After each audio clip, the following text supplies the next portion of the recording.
Welcome to Lab 1 Video 1. I am going to introduce you to R in RStudio, in particular to the R Markdown document. It is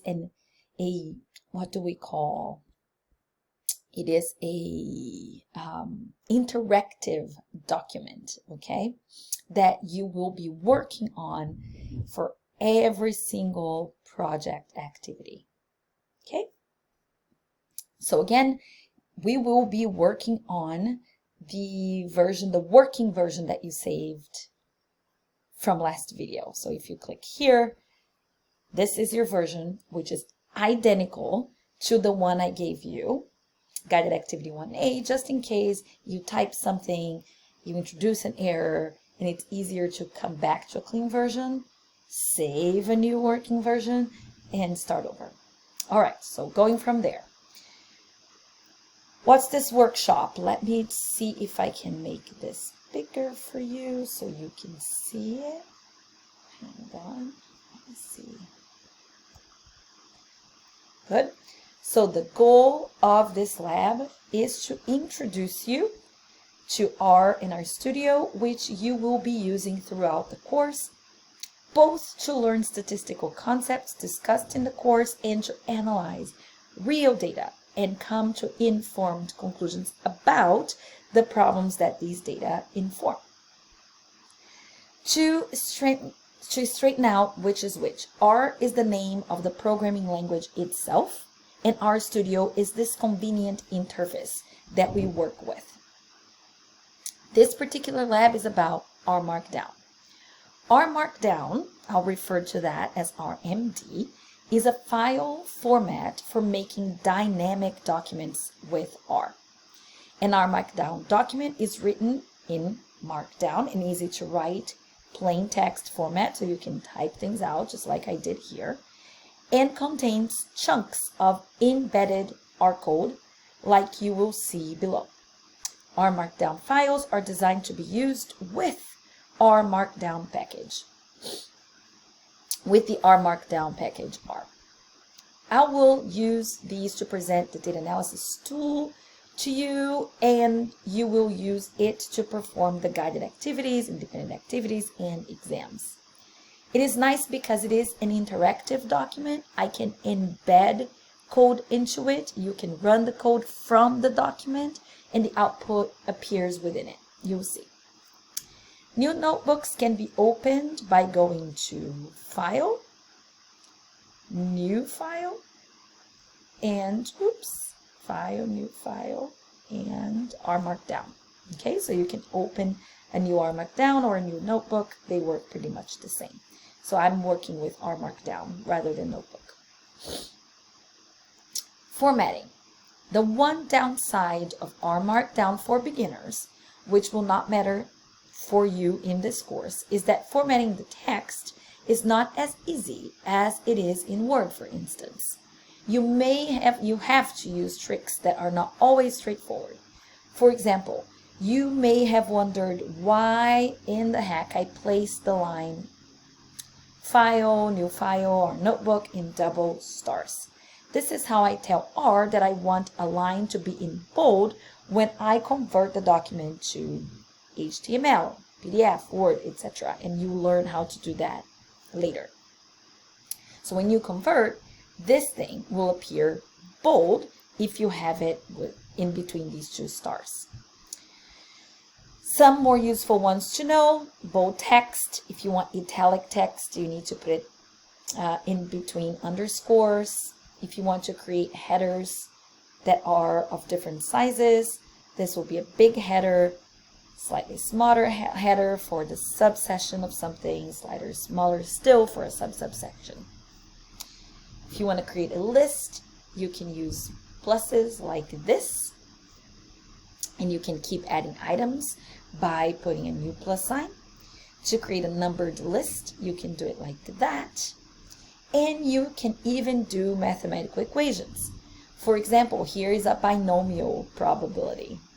So here it is, the big equation, and you would write it like this, and it would appear like that in your fully uploaded document. I know that syntax for this might seem daunting at first, and again, it isn't required for this course that you learn it, but just wanted to show you some of the things you can do. Might be useful to get familiar with superscripts like that, subscripts like that, just because it may show up in the documents, and mathematical symbols like alpha, chi, sum, among others. Although you can also do superscripts like this and subscripts like this in line. I suppose fractions are pretty useful too, so you can create a fraction by using this syntax here. You use backslash like that, write frac, in between these brackets you do numerator, here you do denominator, and then $2 signs on each side, and you get a fraction like this.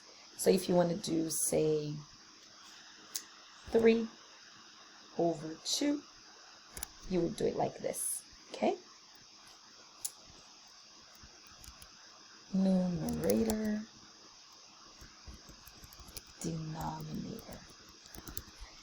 So again, you won't have to code anything from scratch. So if I were to ask you, please write out this fraction 5 over 2, you can always copy from a place that I've demonstrated to you how to do, and then do your 5 over 2 here. Okay? For those of you who are curious, an expanded list can be found here, which is, by the way, how you embed web links into the document that we produce from your R Markdown, right? So if you export it again to PDF, if you want a link there that takes you to the expanded list of formatting and instructions about R Markdown in detail, you can embed a link like this. But if you're working from the document, you can come here, copy and paste it here. And here you have tons of instructions about R Markdown, including a list of different things like italics and bold, strike through, header, and different things.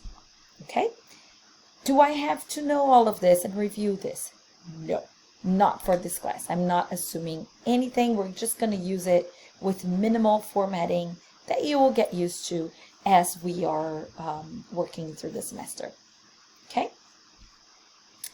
Now, one other important thing that you do need to know, how to convert this R Markdown document into a document like Word and PDF that then you can upload to the link on Canvas. So when you're done, what do you do to submit your assignment?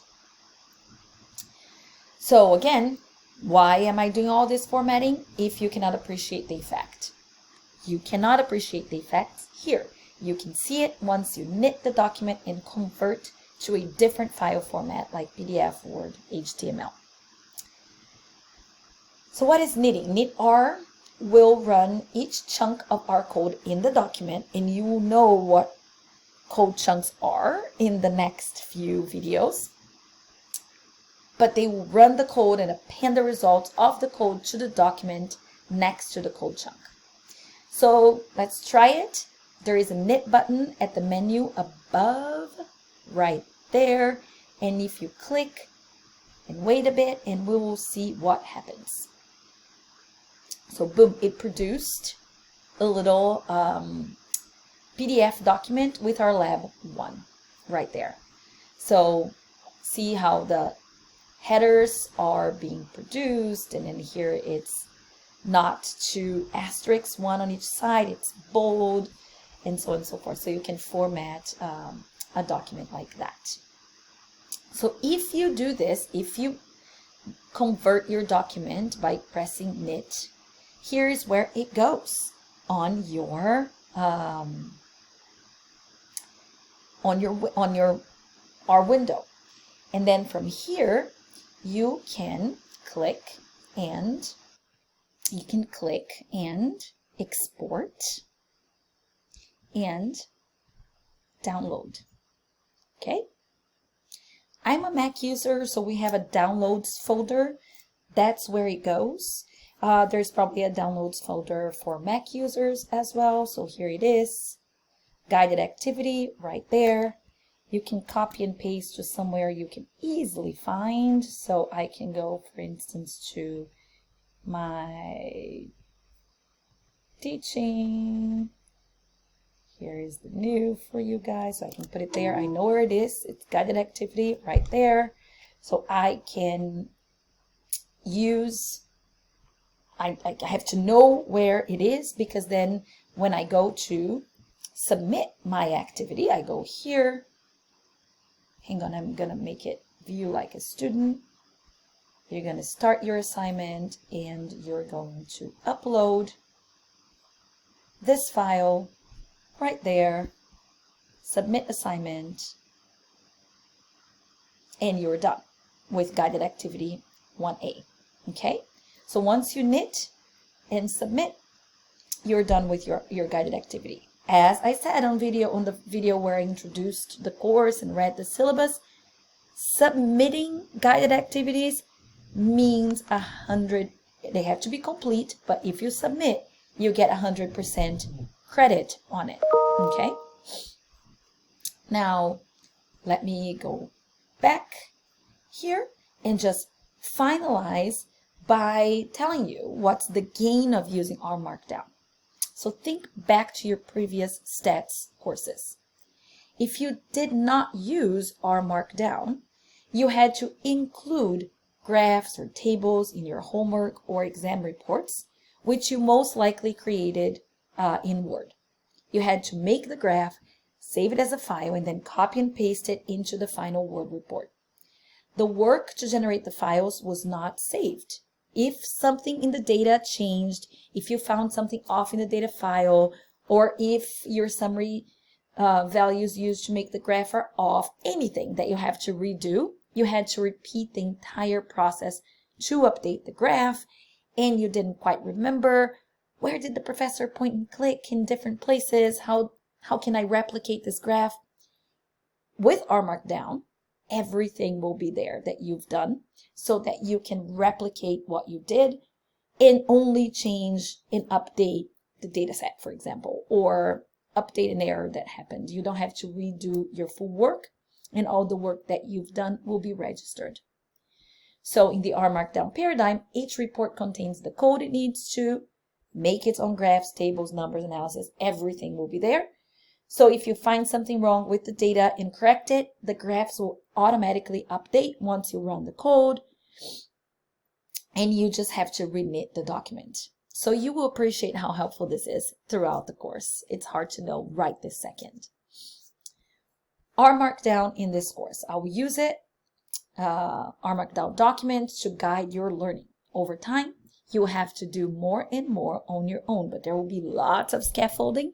Again, the goal is not to make you computing or expert programmers, but to give you a taste of how to program and give you an introduction to it and get you perhaps excited about it and demystify it a bit so that you can continue to grow in both statistics and programming if you so choose.